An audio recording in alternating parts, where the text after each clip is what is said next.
You're listening to the We Are Libertarians podcast network. Find all of our shows at wearelibertarians.com. I see you looking at me. Can I have your attention, please? Yes, I, Wanda Sykes here. You ever think about all the nicknames we have for breasts? Boobs, tatas, the girls, chesticles, bubbies. Heck, you might even have your own nickname for them. And yet, even though they get so much attention, they're still so ignored when it matters most. What's up with that? Well, on February 9th, tune in to see why I'm talking so much about breasts and visit yourattentionplease.com to learn more. This episode is brought to you by Abercrombie. There's nothing better than the perfect jean and going out top combo, or an outfit that perfectly matches your plans. Abercrombie's relaxed jean goes with every occasion. Date nights with something lace, or daytime with a cozy sweater. And their barrel jean will surprise you. It's the trend that will become a staple in your wardrobe. Abercrombie denim comes in tons of rises, fits, and washes. Find your perfect pair online or in store. Welcome to We Are Libertarians. My name is Chris Spangle, and today I have the pleasure of having a conversation with Spike Cohen, who is running for vice president of the Libertarian Party.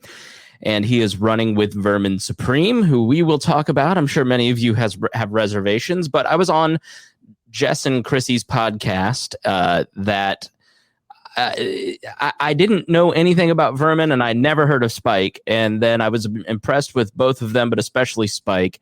And he's in a moment where it's like Larry Sharpe in 2016 came along, and nobody had ever heard of Larry Sharpe, and then everybody was like, dang. And I think, Spike, you're having somewhat of a similar moment. I think that you've impressed a lot of people, and I think our listeners are about to hear why. So, Spike, tell us a little bit about yourself. Who is Spike Cohen? Spike Cohen. I was born at an early age. No, so hey everybody. My name is Spike Cohen. I'm a business owner who started a web design company in the late '90s in my teens.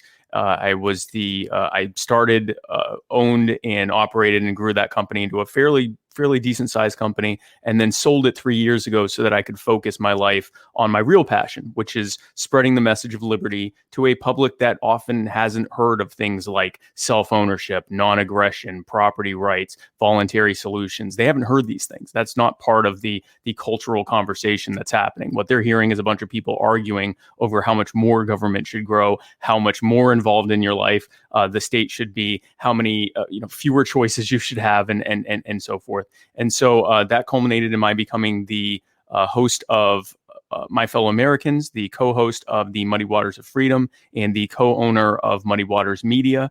Late last year, I announced that I was running as Vermin Supreme's running mate to run for the Libertarian Party vice presidential nomination, which is essentially doing the same thing that I've been doing, using entertainment as a means to bring people into the libertarian movement and the Libertarian Party, with the goal of broadening our message and broadening, not by watering down our message or by sacrificing any of our core beliefs or tenets, but by simply presenting our message in an entertaining, empathetic, dynamic, and engaging way to a public that innately knows that something is wrong, that no matter what government tells them, what major media tells them, that everything's fine, just listen to us and do what we say, and everything will be okay. They innately know that not to be true, but no one's signaling back to them that that's true.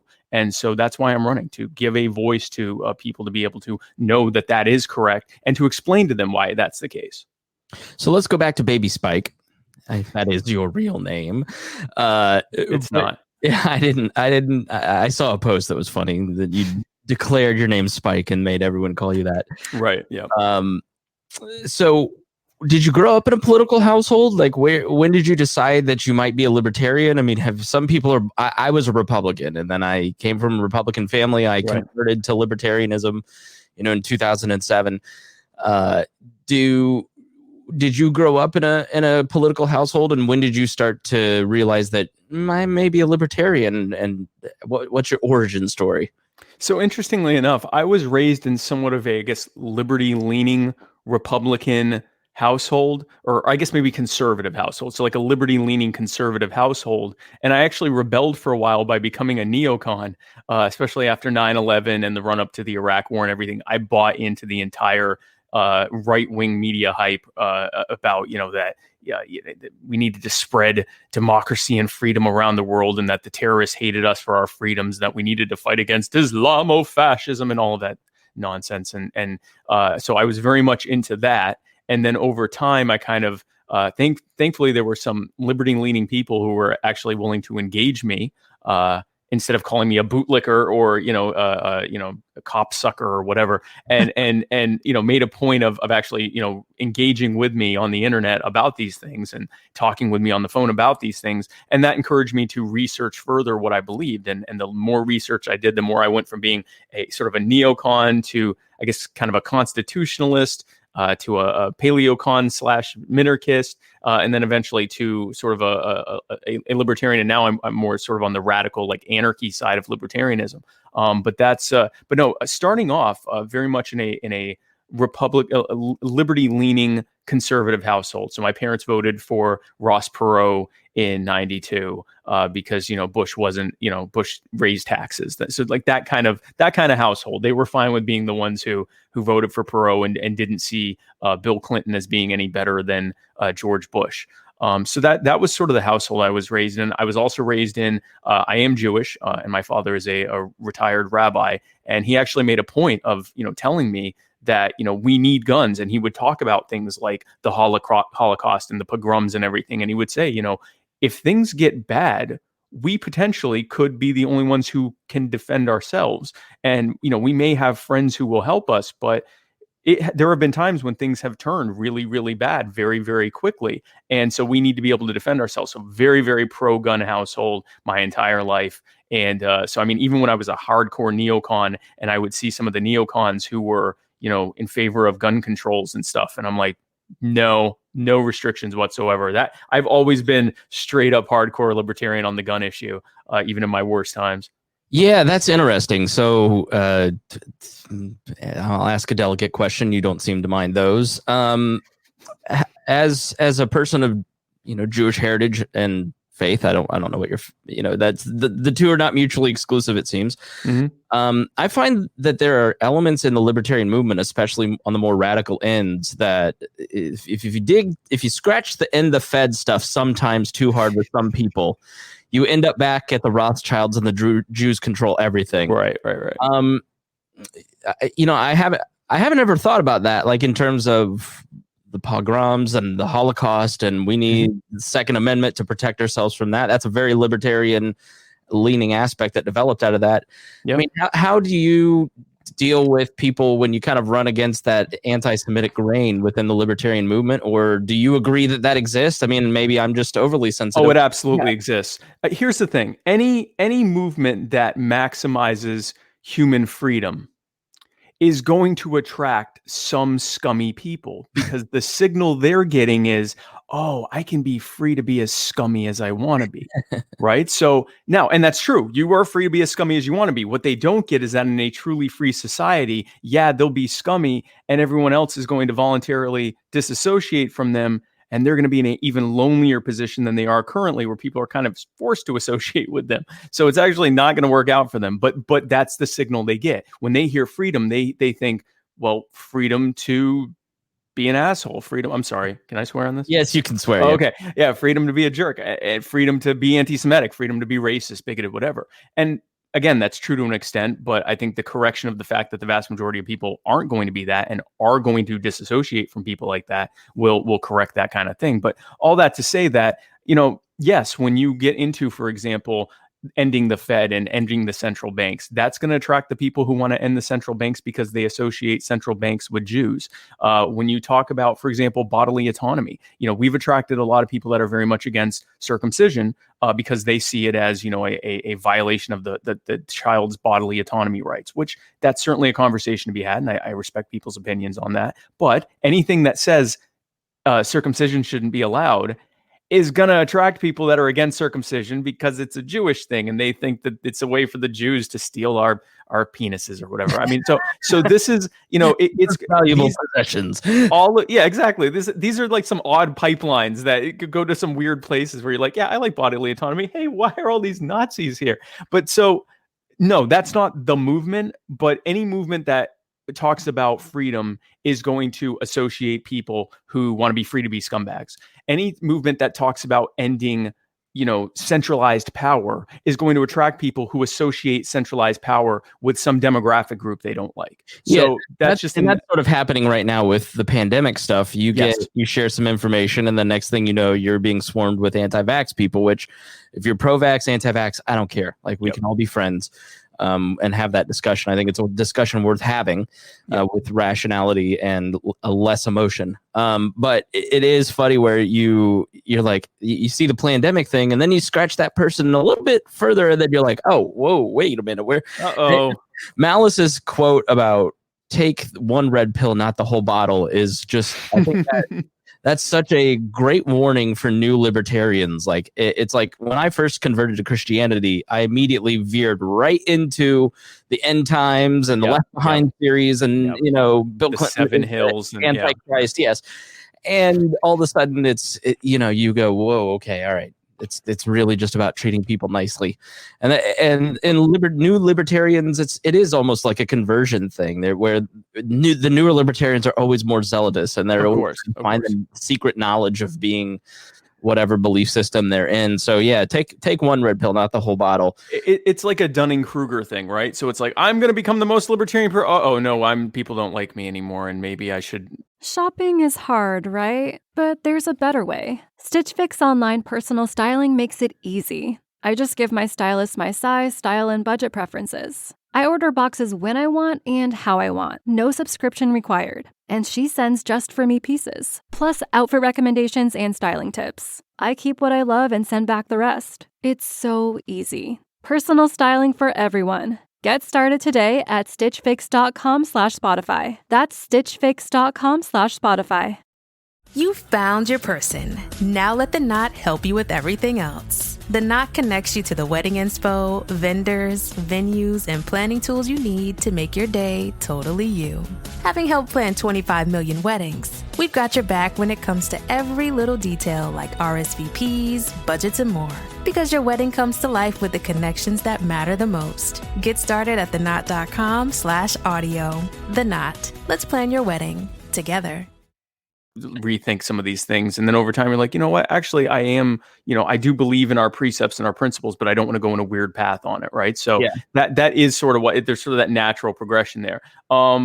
Perfect example, the vaccine thing. I tend to generally believe the scientific consensus that vaccines are good. There may be ones that aren't, helpful, or ones that are being pushed by big pharma. I think, there's been some potential evidence that the I think Gardasil vaccine for HPV, vaccination course for a reason. So I get that, but at the end of the day, here's the thing. No one should force you to put anything inside your body. Bottom line. So I am against forced vaccination. But what happens is when you say I'm against forced vaccination, that will bring in people who are pro-vaccine but just don't think people should, have to be forced to take it. It will also bring in people who don't like the vaccines, but generally they agree with the scientific consensus. It'll bring in people who think that this is all just the 5G towers and or chemtrails or whatever. It's going to bring all sorts of different people, and that's okay because we are a movement of freedom and people are free to believe what they want. But we often need to make sure we're not losing the forest for the trees. We need to not allow the people who are not using a level of reason to determine their belief system. And we also need to influence them to help kind of bring them more into the fold of like, okay, but let's be rational. Like we're not saying that it's 5G towers that are making us sick. But also at the same time, we need to make sure that we are putting our voice out there as being reasonable, and that this is about consent and about ending coercion. This isn't about blaming the problems on the Jews or, blaming problems on the fact that airplanes leave condensation trails behind them when they fly in the stratosphere.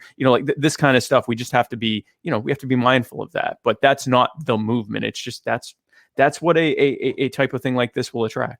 Yeah, and so one thing that I really appreciated about the Vermin Spike campaign is that you do attract more radical elements of the movement. Mm-hmm. And let me define some terms, because I would consider myself more pragmatic and maybe you more radical. And so we say these things, and what I don't appreciate about certain strains or certain campaigns, to be quite honest, is almost this idea of orthodoxy versus heresy.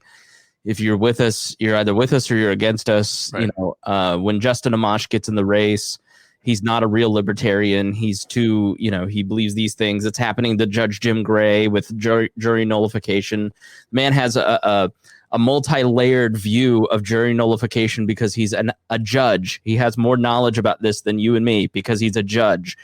And his nuanced answer got turned into, he's a heretic, burn him at the stake. He doesn't believe in jury nullification. And it's almost like the Bill Weld, Hillary Clinton comments where he was saying Hillary Clinton is a serious person. And that has turned into 4 years later, he endorsed Hillary Clinton, which is not what he said. And so it's, even though Bill Weld sucks, it's like, don't lie about the guy. And so what I don't, when I hear the argument between pragmatists and radicals in the LP, I don't think there's anybody who would look at, like, I look at Adam Kokesh's localism plan, and that's probably the closest thing to what I personally believe. That's my end goal. That's where I want to get.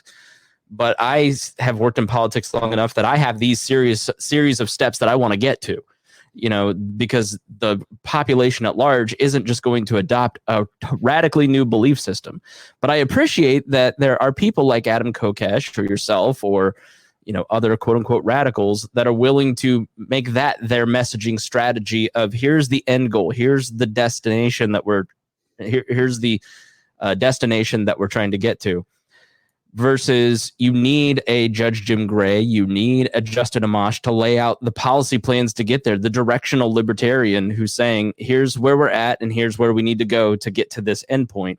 And so the conversation, I think, is like pure versus impure. And that, I think, is an unfair categorization. And as a person who likes Gary Johnson, who liked Bob Barr at the time, like, I'm tired of being beat up by quote unquote radicals for liking people that have a similar messaging strategy that I do.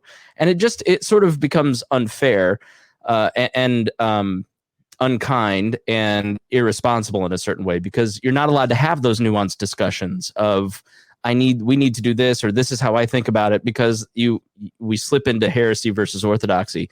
What I like about your campaign is that when Amash got in, you guys didn't engage in that. You said, we're going to go all in on what we believe. We're not going to attack this guy. We're not going to do a 7-step video of why this is the worst person on the planet, to try and introduce that unfair strategy. If you're trying to tear down another candidate to win, then you're left with very little once they leave the race. And then all of a sudden you're like, shit, I got to figure out what I believe. Right.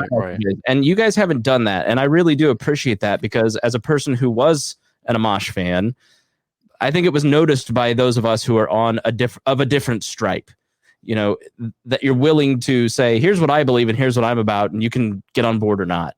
Right. Yeah. So just to be clear, when Justin Amash got in to the race, I did do some appearances where people asked me my opinion about Amash, and I gave my concerns and why I didn't think he was the right pick.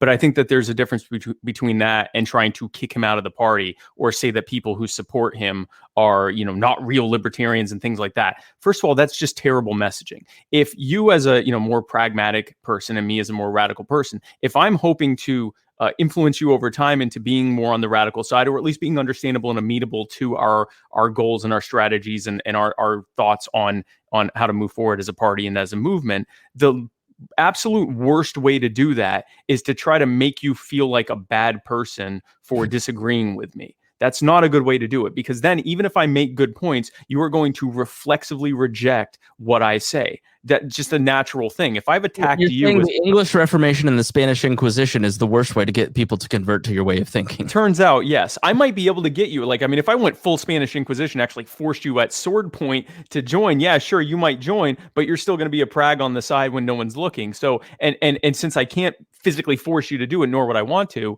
really all I'm going to do is just turn you off to anything I have to say. And there's something to be said about how libertarians interact with the greater body politic in general with that. But within libertarianism, this circular firing squad thing, I've never been a fan of it. And I say that as someone that often, in getting in these heated, especially when you're on social media, the two things that are very helpful when interacting with people on social media: pretend that they're in front of you, because they are, in reality, in terms of their brain and your brain interacting with each other, you are in front of each other. Pretend they're in front of you.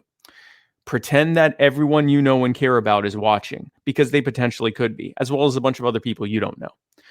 Pretend that you're talking to someone who used to not believe what you believe. Pretend you're talking to yourself back when you didn't believe what you believe, because you essentially are. You're talking to someone who isn't where you are yet. Those three filters, if you put through how you talk to people when you get in these heated political discussions, remember you're talking to a person. Pretend they're in front of you. Pretend you're actually having a face-to-face conversation. Pretend everyone's watching, everyone you care about, and a bunch of other people. And pretend that you're talking to yourself.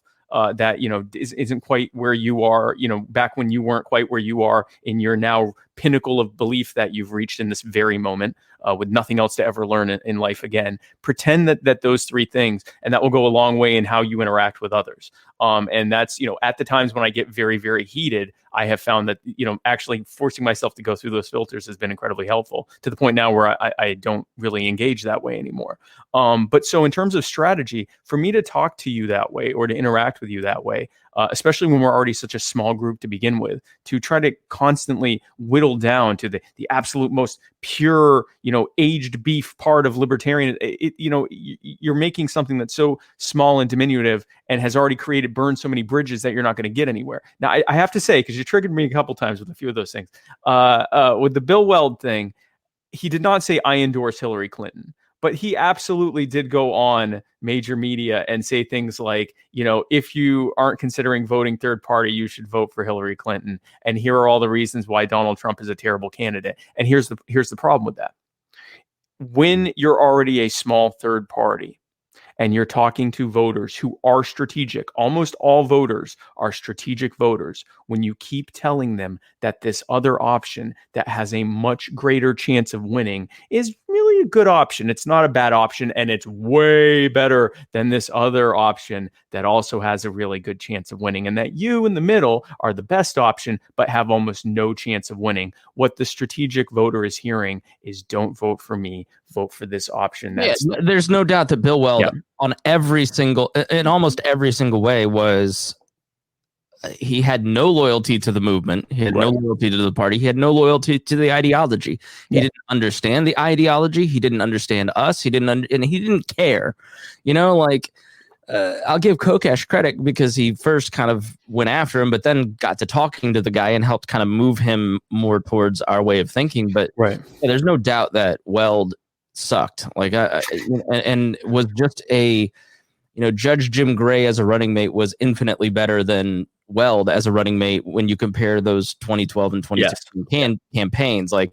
Weld, I think from the Prague side, it's like it was disappointing having to feel like you need to defend those campaigns. And so I totally understand where a lot of people in this campaign, when Amash gets in, people on the non-Prague side are looking at it going, okay, you supported Bob Barr, you supported Wayne Allen Root, you supported Gary Johnson, you supported Bill Weld. Why should we trust Justin Amash? Why should we trust your opinion anymore? That's a very rational way of thinking. Even though Justin Amash is not Bill Weld. I mean, he's not Bill Weld. And I say that as someone that, Amash was obviously not my pick. He wouldn't have been my second pick either. And there is something to be said about the fact that I think at this point, I think we should reject the idea that the only way we can become legitimate is to bring in someone from the Republicrats. Even if they're very principled and they agree with us 70, 80% of the time, I want to bring them in. Let's bring them in, have them join the party, let them even run for re-election where they are. But the idea that if we keep telling everyone that the way to grow get to the top of the Libertarian Party is to use the cheat code of running as a Republican or a Democrat, really as a Republican, and spending a few years there and building up legitimacy by having been elected as a Republican, which is obviously easier to do than winning as a Libertarian. And then once you've done that for a while, then you can jump back to the Libertarian Party when you want to take one last tilt at the old windmill and run for president. Then the problem with that is that what you are telling the entirety of the Libertarian Party membership is, you are wasting your time by working your way up in the Libertarian Party because we want a Republican. That's how we're going to become legitimate. And you are signaling to literally everyone else who's paying attention, we only find ourselves legitimate when we bring in Republicans. And if they're not paying that much attention, really what they're hearing is, we're basically Republicans that are kind of edgy and like weed and, like guns more or whatever. And that's not a good look for branding. It's not a good look for morale. It's not a good look for strategy. So that was my concern specifically about Amash just coming in and jumping right to the top of the ticket. I hope he's going to run for re-election as a congressman. And we will fully, and I recently posted, I said, were you torn between Amash and Vermin? Well, now you don't have to be. You can support Vermin and you can support Amash, and we're going to be there 100% if he supporting him if he runs for re-election as a libertarian. And in 2024, if he's been doing the libertarian stuff and he whether he gets reelected or not, then we can have a different conversation. If he stayed in the party and he's helped us and done the things that we're doing to try to help grow the party, going on campus tours like I've been doing, going and knocking on doors in housing projects like I've been doing, all of that stuff. And you've shown that, yeah, you're really here for the party. We'll have a completely different conversation, but we have to stop this thing of like, oh, okay, you're an elected official and you want to jump to the top of the party. That's great. Yeah. Everyone else, you all wasted your time. Turns out you should have run as a Republican. We have to break that cycle. That's going to be a big start of it. I agree with what you're saying, but I also see Amash as a different case where, Amash is very much like Ron Paul 88, where Paul had lost his seat basically in a primary because he wasn't Ronald Reagan supportive enough, a very popular Republican president that everybody thought was libertarian, and he wasn't. And so everybody, he left Congress, ran as a libertarian. What I hated was like trying to paint Justin Amash as Bob Barr or Bill Weld, because you're right. He wasn't. No, and that's, and he definitely was not that. Right. And again, this isn't about Amash as much as what we are signaling to ourselves and others by continuing to do. But you're right. He's definitely not. Here's the signal to everyone else. And I asked this specifically, and I'm sorry to Chrissy Wickers because I pissed her off by stealing her question, but this was a very important strategic question that I had at the end of that conversation with Amash on the Chrissy and Jess show. Mm-hmm. And because when I was executive director in Indiana from 8 to 12, that's the Ron Paul campaign era, and you had all these Republicans that were big Amash fans, and Amash himself, and Campaign for Liberty, and Young Americans for Liberty, and all these people told me, you're wasting your time, become a Republican, change it from the inside. And Justin Amash is a very clear signal that you cannot change it from the inside. There is no virtue in being a Republican or a Democrat if you are a libertarian. And Justin Amash, when I said, like, can you change it from the inside? And he said, clearly no. Go back and listen to that answer, because that is a very clear signal to all libertarians of all ideologies. To if you're under the delusion that you can get elected to Congress and assert authority and change it from the inside, you're not going to. You're not going to. No. And so you're probably better off. I've always been a third party person. I was a big Ross Perot fan. If I knew who John Anderson was at the time, I would have voted for that guy too.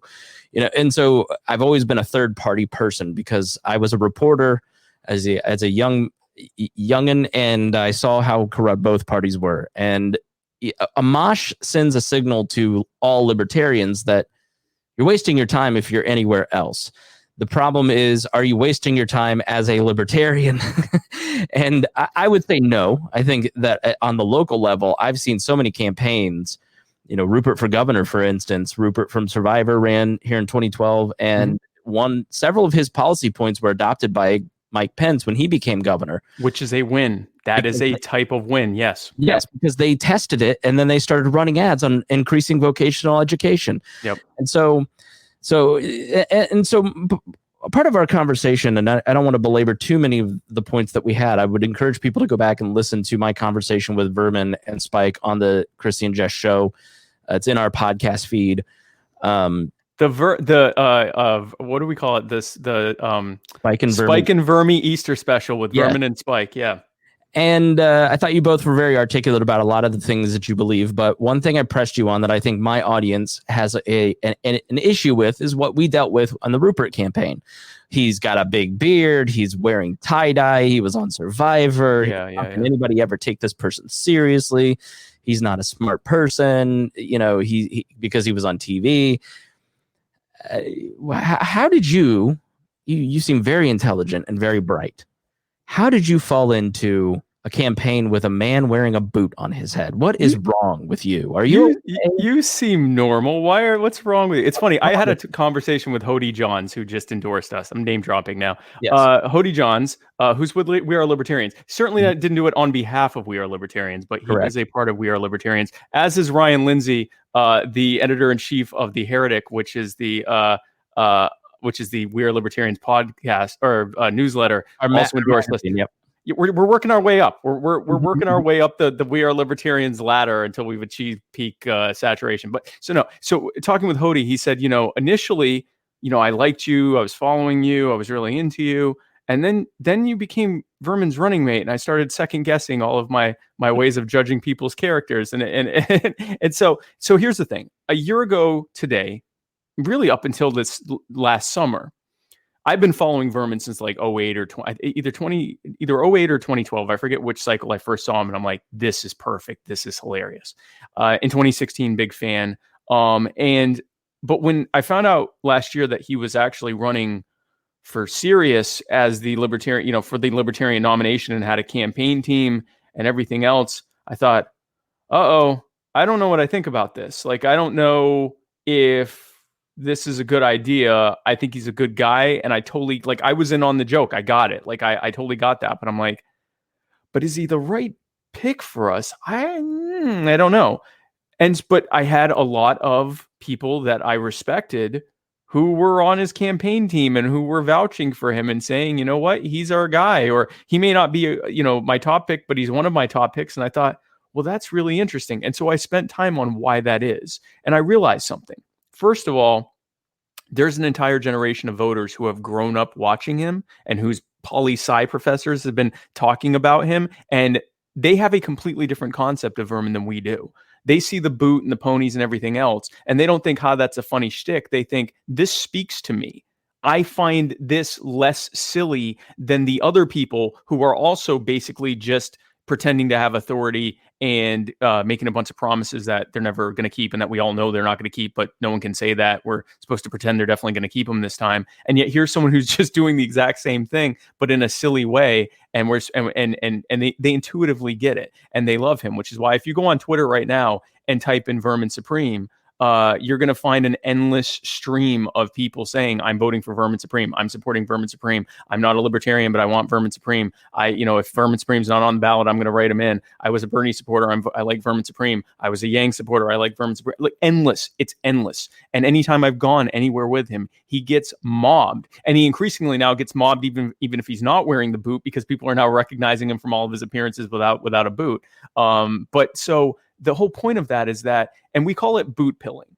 The concept of how this works is that we have a situation as third-party candidates that the media sets a trap for us every single election cycle. They tell us, if you put up a respectable candidate, one who's not too out there and who presents himself in a very, respectful way and gives nice, agreeable, possibly even passive interviews and just, answers the questions the way that we want him to, we'll give you a seat at the table this time and you'll be taken seriously. And every single time we do that, and it blows up in our faces because that was a trap. They have no intention of giving us a seat at the table. When we show up and do the passive interviews and act all respectful and respectable and answer all the questions the way they want, all they do is ask us a bunch of gotcha questions and they twist our words. And if we screw up one time, they say, he said, what is Aleppo? Gary Johnson gave in that interview on MSNBC, where he's literally being grilled by multiple people on live TV with gotcha questions, did a great job, but he messed up once. And he didn't even mess up. He just didn't know what Aleppo was. And when they after going, you don't know what Aleppo is? And then they told him what Aleppo was, he gave a great answer about that. And then libertarians spend 4 years amplifying that, which is the craziest thing to me, because stupid libertarians mention Aleppo all the time. It's like, if you let it go and actually started pointing out the positives of Gary Johnson, people probably have a better opinion of Gary Johnson in general. Yeah, he gave a great answer about Aleppo. Once it was told to him what Aleppo was, because God forbid this man not have encyclopedic knowledge of every single thing. Now, it was a big thing happening, and he probably should have known what Aleppo was. Whatever. I think his excuse was he was confused or he didn't hear correctly, and he was asking what they were talking about. Even if he didn't know what the name Aleppo was, once they told him what it was, he answered it. And you know what they did? They told everyone he was a joke and that, he had no idea what he was talking about. And the signal that they sent was, this guy is not serious. He has no idea what he's talking about. He's a joke. Don't take him seriously. You have to vote Democrat or Republican. And that's what they do. How many gaffes did Donald Trump get on a daily basis? Exactly. One from Gary Johnson. Exactly. And that's the point. You cannot play their game. We are Charlie Brown to their Lucy with the football every single damn cycle. What Vermin does is he completely subverts that. You can't try to get a gotcha on a man who's already treating the entire thing like a joke, who's treating them like part of the joke, who's making them the punchline, who's making them regret that they have to even bring him on, but they have to bring him on. And here's the other part of that. They have to bring him on because media, especially TV media, is a dying medium. They need ad revenue. They need attention, and Vermin gets attention. So as much as they hate, in the same way that they hated Donald Trump, but they had to cover Donald Trump because he got so much attention, they will have to cover Vermin. They do have to cover Vermin. As much as they hate it, as much as he is exposing their entire fraud for what it is, they have to bring him on.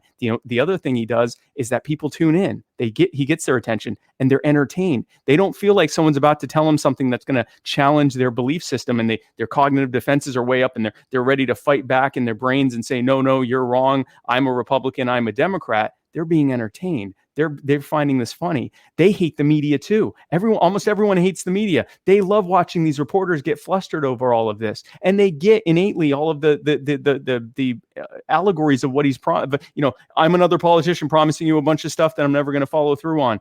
That's part of the joke, and they get it. And now you've lowered their cognitive defenses. You have them want to find out more, and then you can actually hit them with the serious thing. You have their attention. They are engaged. They are not defensive. They want to know more. They are actually engaging you to find out more, and now you can hit them with it. That is how boot pilling works. And it's why we won the Libertarian presidential recruitment competition in April. Back in last month, we had a presidential recruitment competition, which was partially our idea. We went to the LP and said, hey, we'd like to actually have a gauge to measure how many people we're bringing into the party, because people are saying we aren't bringing people into the party. You know what it showed?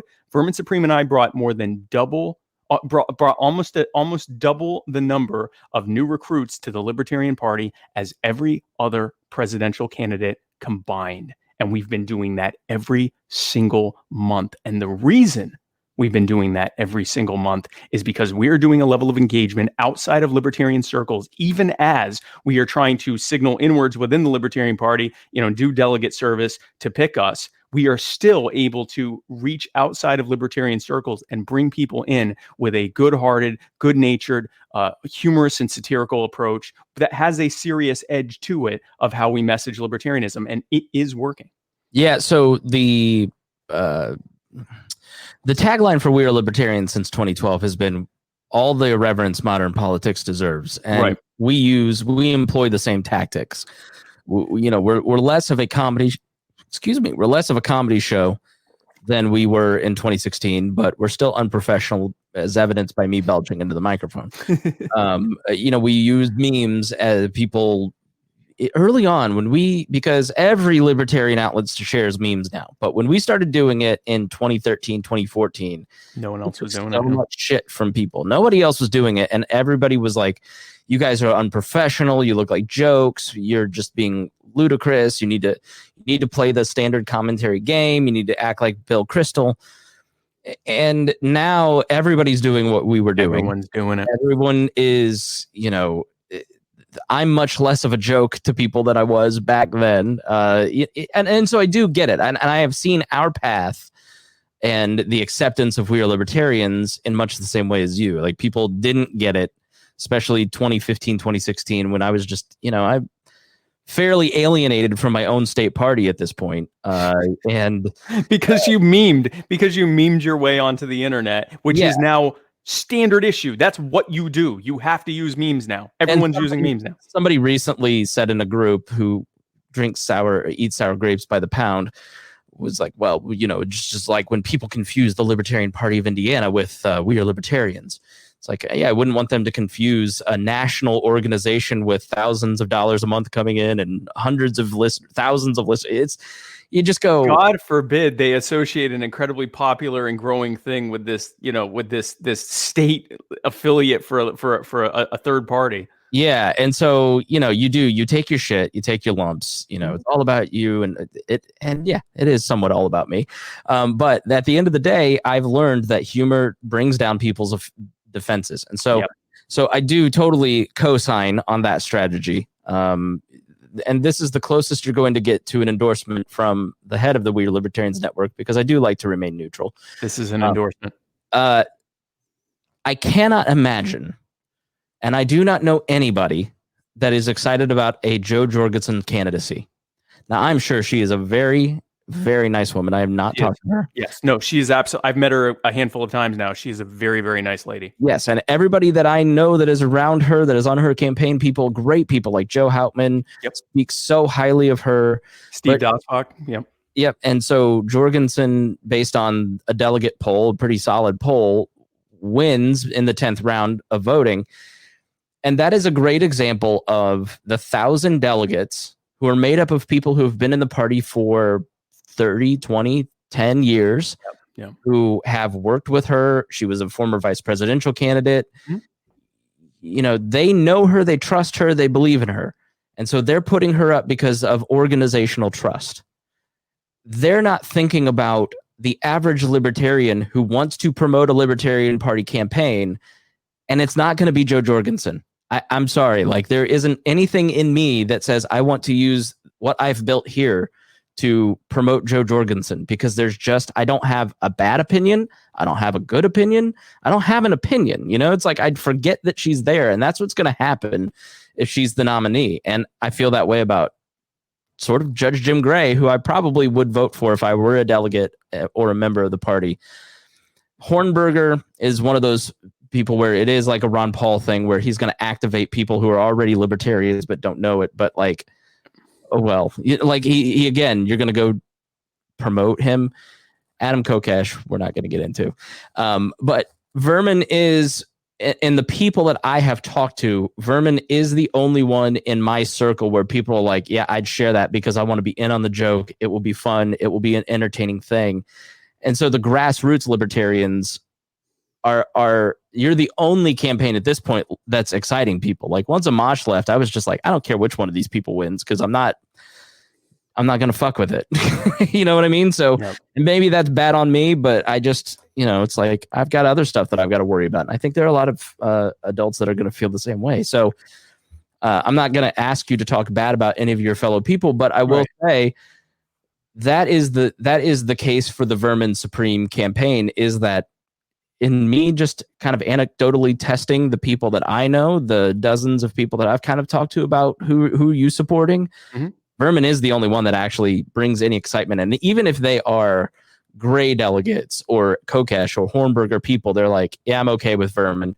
He has managed over the course of the last 2 or 3 months, through all the hundreds and hundreds and hundreds and hundreds of debates that have been the literally thousands of debates that have happened, he has managed to make people like me go from absolutely fucking not to, all right, I get it now, to absolutely fucking maybe. But there's a possibility. It's a possibility. Just maybe the tip. Just maybe the tip of the boot. Listen, by the way, everyone, that was an endorsement by Chris, and no one will convince me otherwise, least of all Chris. But so here's the thing I want to say about because I don't badmouth other candidates and everything. Jo's a great person, and she is absolutely a libertarian, and she has great policies. I don't agree with all of them, but I agree largely. Jim Gray, I don't know as well, but he seems libertarian. I think I disagree with him on things like UBI and a national sales tax, for example, but I think he's a good candidate. Jacob Hornberger is, I believe, a good candidate. I know Chris and I may disagree on that, and I think he's. No, I like Hornberger. I have not, like, Hornberger was my first choice, and then when he decided to make his campaign about Amash, I started to question my own sanity. Like, what? And then you find out about his history with Harry Brown, and you're just like, all right, well, this is like, but he impressed me in the debate that we put on with Matt Welch. he's fundamentally solid. Like he's solid. He's articulate. He can do all of his. And listen, and I have to say, I like Jacob personally, and I knocked on doors side by side with him in housing projects. He's the real deal. He's serious about what he's doing. I totally agree with you. Yes. Yeah. So I don't have anything to say, and I don't really have, I have policy disagreements that I have with some of them. But I don't have anything negative to say about Jacob. Here is why I am a Vermin supporter. He is as libertarian as any of them. He is largely as good at articulating libertarianism as any of them. No one else is going to be able to spark a flame of interest in the greater body politic and the general public like Vermin is. It's not even close. He is on orders of magnitude higher in terms of a level of engagement. We put out 2 ads, a 1.5-minute ad featuring me, and a 1-minute ad that was just with Vermin. We put those ads out. The one just with Vermin was put out, I think, 4 days ago, and the one that was put out with me was put out 2 days ago. The one that was put out with just Vermin 4 days ago is well over 150,000 views at this point, combined on different social media, and mine is well over 50,000 at this point. I think we're approaching. I think we may be over 60,000 at this point. They were just ads we put out on our social media. We didn't boost them. We didn't, pay for advertising or anything else. They were engaging ads, and they had a very powerful message in them. And I encourage people to look for the ads on any of our platforms. The one is called "You Are the Power," and the other one is called "Now Is the Time." And they are short, snappy, fun. In fact, they're fun and not even really funny, but just fun and engaging ads. In fact, mine's actually pretty serious. And the point is that no other candidate can get that kind of viewership without having to pay for it. And even if they pay for it, they probably won't get that same level of viewership, because we are affecting the cultural conversation even before we get the nomination on a level that none of the other candidates can. And we are presenting a non-watered down, some would call it milquetoast, but a non-watered down, non-half measure. We're not having to sacrifice any of our principles or beliefs. We're not having to take a careful approach to how we are presenting libertarianism, because we present libertarianism in an entertaining way. So we lower those defenses. We can hit them with the entire thing. You're ready for the tip of the boot. They want the entire boot. They're already ready for the entire boot because they are entertained by it. They want to find out more. They are intrigued by it, especially now in this dystopian nightmare that we live in, where the federal government stopped healthcare workers from testing for COVID when it could have been contained. And we're now experiencing one of the worst outbreaks on the planet. And as a result, all of the state governments are overcorrecting by telling everyone, don't go outside, don't do anything, wear a mask. And you have to listen to us, or else the police are going to come and put you in a cage where you're almost assured to get COVID, which means the implicit threat from the state is do whatever we say or we will infect you. Everyone is getting this. And all they need is someone to actually get in front of them and say, stop paying attention to the Republicans and Democrats. Look at me. I'm here explaining to you why this is all happening. And that it's not just the Republicans. It's the very nature of the structure of the organization that is doing this to us. It's the entire, here is the alternative. Yeah. And I don't think people realize that this is libertarians even fall into this populist idea of a top-down system where everything's controlled from the top, and they're going to enslave us in a neo-fascist state. Right. The reality is this is a bottom-up system. And so, when the governor of Wisconsin says, and I quote, "We're the Wild West," after they got all their restrictions canceled by the Supreme Court, the authority, he said, "We're the Wild West. There are no restrictions at all across the state of Wisconsin." Okay, there's local restrictions. So at this point in time, there is nothing that's compelling people to do anything other than having chaos here. And the problem with that thinking is that he thinks that he can use his authority as governor to control people. He's literally saying, I want to compel people to behave the way that I think they ought to behave. And that if I'm not able to compel your every action, everything will fall apart and crumble and you will live in total chaos. When in reality, 2 months ago, people said, I don't know what this is. And I'm one of these people. I don't know what this is. I don't know what's going on. I don't know how bad it's going to be. I'm going to take a beat. I'm going to work from home. I'm going to go to the grocery store once a week. I'm going to do my part to keep the hospitals. So nobody who nobody who can live will die because of hospital overflow. And everybody said to themselves, the rational self-interest is to stay home. And then we sit there for 2 months. The hospitals don't get overflowed. The people that are passing away are people who are over 60, who are going to get it, who are going to die anyway. Yeah. You know, and that's people over 60 make up 90 million Americans, a third of the country, basically. And so that's no small number. But at a certain point, everybody in the last month went, the rational self-interest here is to keep my business afloat, to get back to work, to go to a park. And I'm going to take precautions to protect myself. Protect myself and my family, yeah. Right. And the government can't handle the fact that people can take care of themselves. And so then you start to see the petty tyrannical little things popping up that make everybody see the system for what it is. So I totally agree with you. I mean, the reality is libertarians have to start acting like this is a bottom-up system and encouraging people to take self-ownership, because pushing this idea that we live in a tyrannical state where the free speech of Chris and Spike on a podcast is being oppressed, even though we have literally no government monitors trying to shut this podcast down, is just a foolish message to me, when you can say to people, do it yourself, empower yourself, get to work. Don't be a pussy. And the victimization complex, in light of the fact that there are actual people that are actually being acutely victimized, is not unnoticed. So for a bunch of largely privileged, largely middle and upper middle class, largely white, largely males, to explain how oppressed we are. And again, the state is to some degree or another oppressing everyone. But when you have people in cages because they walked across a line without government permission, when you have entire communities of people who were robbed over the course of multiple generations and are now living on state property, being fed the crumbs that were robbed of them, and you tell them, I'm being oppressed because of whatever, temporary or small restriction has been placed, that is the wrong way to do it. People who have positions of privilege don't like to be uncomfortable. And they don't like being told they're in positions of privilege. And this is a problem because we're not being SJWs here. We're not saying, check your privilege, you're not allowed to have an opinion. What we are saying is, have a little context here.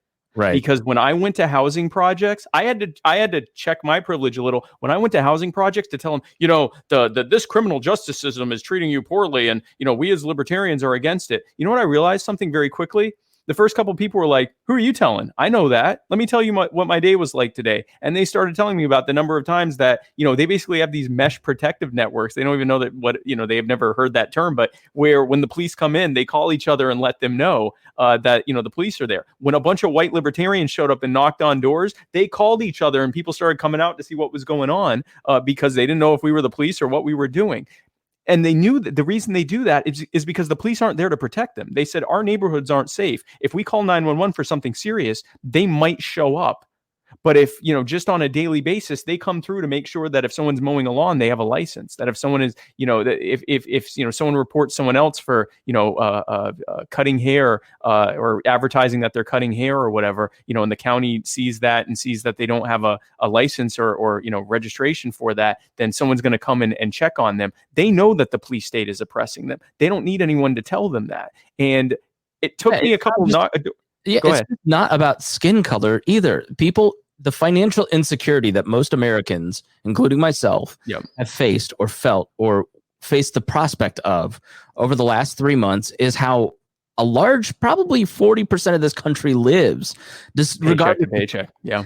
Paycheck to paycheck. That financial insecurity is that anxiety is what they live with every day. Yeah. That anxiety of not being able to go do what you want to do out of multiple circumstances beyond your control is how a lot of people live. And I think what minorities, what people of lower incomes, what they want is to be heard. Yep. You don't. If you have a conversation or you talk about this stuff, it doesn't mean that you have to embrace AOC and become an SJW commie AOC loving libtard. Right. They just want to be heard. They want you to understand their situation. That sour grape eating libertarian I referenced earlier threw a full on tantrum yesterday because he had to wear a mask into Great Clips, and so he didn't get his haircut. And what is this country coming to? And I'm just like, you're mad that you're uncomfortable. You're not mad that you're losing your freedoms, because that private business that you probably ranting about gay cakes, like that private business doesn't want you in there infecting people. And I'm sorry that you're inconvenienced, that your life has to change, but that's not even tyranny. Unless there's an actual ordinance saying you have to wear a mask, then that's a different story. If a private company or, someone's in their home, if someone on their property, whether it's a commercial property, industrial property, or residential property, if you go on their property and they go, sorry, you can't be here without a mask, you're not being oppressed. That's property rights and free association. So put on the mask or go somewhere where it's okay to put on a mask. And if it were to not put on a mask, and if it turns out that there aren't any places that aren't going to bring you in unless you put on a mask, then maybe you should reconsider whether or not to put on a mask, because that is what property rights looks like, and that's okay. Yeah, the hyperbole around all this, like it's a tremendous amount of hyperbole on all sides. Like, to stay at home or you're going to die. Wearing a mask is tyranny. There's bodies in the streets. People are dying left and right because of unemployment. It's been 2 months. Nobody is starving to death in the richest country on earth. In fact, everybody read Enlightenment Now by Steven Pinker, and you'll be much more appreciative of the time that you live in, because you'll see how much, like, there are serious problems. But yeah, I do want to say one thing. People are not dying in the streets en masse because of unemployment, but if this continued much longer with forced shutdowns like how they were, and we're already seeing that being lifting over time, so I don't think that's going to be an issue. We would eventually see food security issues. I saw it in my area in Myrtle Beach, which is not an incredibly financially depressed area, where the places that were running food banks were being overwhelmed by people that waited in their cars for hours every day to get enough food for their family and things like that. And you keep extrapolating that out, that eventually becomes not necessarily starvation, but it does become people robbing stores and stuff like that so that they don't starve. Like and that can quickly devolve quickly. So I will say that. But no, in this immediate time, we were not at, thousands or tens of thousands starving. We were at the point of people facing homelessness. I mean, it that can potentially become a big problem. But obviously, they were taking it too far to an extreme. The people on the other side saying that the hospitals are going to fill up with dead people if you go outside and enjoy a barbecue with your neighbors. Like there's extremes on all ends. I think everyone should be able to take a nuanced look at how things are and look at the data as it presents itself and make an informed decision. And are there going to be actors who make not the best decisions? Yeah, but that's a better alternative than a essentially planned arbitrary decision being made, often by people who are prone to making bad decisions and actually got the position they're in because they're good at lying and pandering and signing things off that cronies hand them to sign into law. That's actually worse than just allowing people to screw up or make the right choice themselves. Sure. The reality is that, so based on, I do a nonprofit radio show here, and food needs doubled here in Indianapolis. So food banks, everyone I've talked to, it's double. Yeah. Suicide hotline calls, 300%. Yeah. So there is truth in that. It's and take one red pill, not the whole bottle. And so Yeah. That stuff, the businesses like the JCPenney's of the world, that they were going to go out of business in a downturn anyways, or a fundamental shift over the next 5 to 10 years to work from home or online shopping. A lot of these companies or restaurants probably wouldn't have made it through. There's one popular chain here that went under, but they were over leveraged to their eyeballs, Well, and there was a Fed correction that was about to happen. I mean, you can't continue having negative interest rates, and that just there was a bubble that was going to burst. So this just maybe sped it up by a year. Obviously, there was some additional bad stuff that happened as a result, because they were literally forcing businesses to close that wouldn't have closed otherwise. But so there was some suppression there in addition to the actual correction and recession that happened. And so I think the argument is for us as libertarians, and you tell me if you agree or disagree, is all right. Yes, all these things would happen. There would be food. It's a pandemic. Biology is real. It's not a false construct of society. Right. And a pandemic, people, their rational self-interest would have changed their behavior in 2020 anyways. But instead of businesses being shuttered for 2 months, they're closed for 2 weeks or 3 weeks, or there's more testing because it's not centralized at the CDC. Yes. Not seeing, PPP. I just saw on CNBC yesterday that businesses are not spending PPP because They aren't clear on the rules. They're totally uncertain. They don't want to be penalized for how they use the money because the government hasn't been clear on how it's been used. And then people are getting back to work because of unemployment. Exactly. Some of them are getting pressure from factors. You're just like, they made it worse. Some of them are getting pressured by their workers not to reopen because the workers are actually doing better. I think it's unless you make like $23 an hour or something, in most states, you'll actually do better with the unemployment plus 600 a week. And so they don't want to go back to work. And so you have small business owners that are like, but now what am I going to do? I can't do all of this work myself, and no one wants to work for me. And so, it's a problem. So, yes, if without the lockdowns, people would have made smart, informed choices largely and slowed the spread themselves. But more importantly, I don't think we would have faced this breakout or this contagion as poorly as we did. We wouldn't have if the government hadn't been for the first 6 to 8 weeks effectively barring testing. The CDC told doctors, you cannot test for this unless you go through the Byzantine process of approval that takes 4 to 6 months to get approval. Thankfully, there was a handful of doctors whose Hippocratic oath mattered more than the magic piece of paper that had that particular regulation on it. And they said, no, I have patients coming in that had been to Wuhan, China, and have these symptoms, and I'm going to make the tests, which are apparently easy to make if you know how to do it. They made the test, they tested them, it came back positive. They went to the CDC and said, listen, there are positive test results, and you need to let us start doing something. And you know what the CDC initially said? That's great. Destroy all of those test results. Don't tell anyone about it, including the people who tested positive. Don't tell them they're positive. Right. Thankfully, those doctors again violated the law, the regulations, and put their Hippocratic oath above that of above the importance of the regulation, and they released it to the public. So there's an example of civil disobedience forcing the government's hand, because then the CDC said, oh, okay, fine, you can test. You still have to go through the approval process, but you can go ahead and provisionally test in the meantime until sometime this summer when we actually approve it. You can go ahead and start testing. But you know what they're not still allowing? At-home tests. You know why? Because they don't report to the government. They don't care if you know if you have the disease or not. They care if they know if you have the disease or not. And so because they're such control freaks that they would rather no one know if you have it or not, or if you have the antibodies or not, which means if we get enough people that have the antibodies, which means they probably won't get reinfected, we can actually go back to living a regular life because we have herd immunity. They'd rather, if they can't know, they don't want anyone to know. Do you know how much easier we would know whether we had herd immunity, or individual people would be able to know whether they have it and so stay inside, or they don't have it so just continue taking precautions, or they already had it, they have the antibodies so they can take fewer precautions while they're out? Do you know how much easier life would be if we had that? And do you know how much easier it would be if this thing wasn't such an outbreak to begin with, because they had been able to contain it earlier on? All of these things are not being allowed because of the government. The government will not protect you. The government will make you less safe. And now the government, again, is saying, if you don't listen to us, we will put you in jails where you are almost certain to get infected.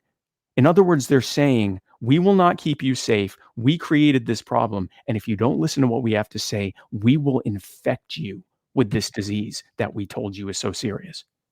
That is the underlying message of what libertarians call, in our statement of principles, the cult of the omnipotent state. It is the idea that government is so overpowering and so all-knowing and so all-powerful that you simply have to listen to them, or they can use whatever level of harm they deem fit to bring you into compliance, even if that compliance is you being dead.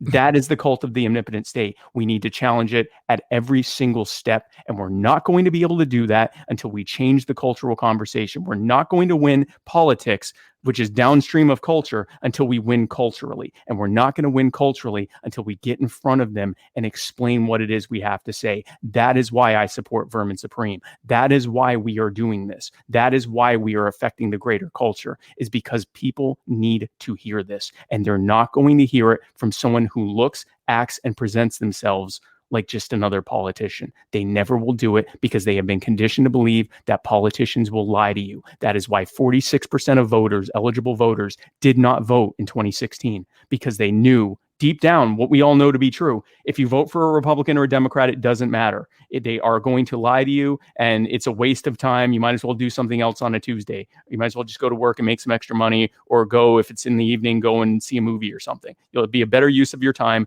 than voting for a Republican or a Democrat. They're already halfway there. They get it. These are the people that we can reach. The people who hold their noses and vote Republican because they're slightly better than Democrats, or vote Democrat because they're slightly better than Republicans. These are the people that we can reach.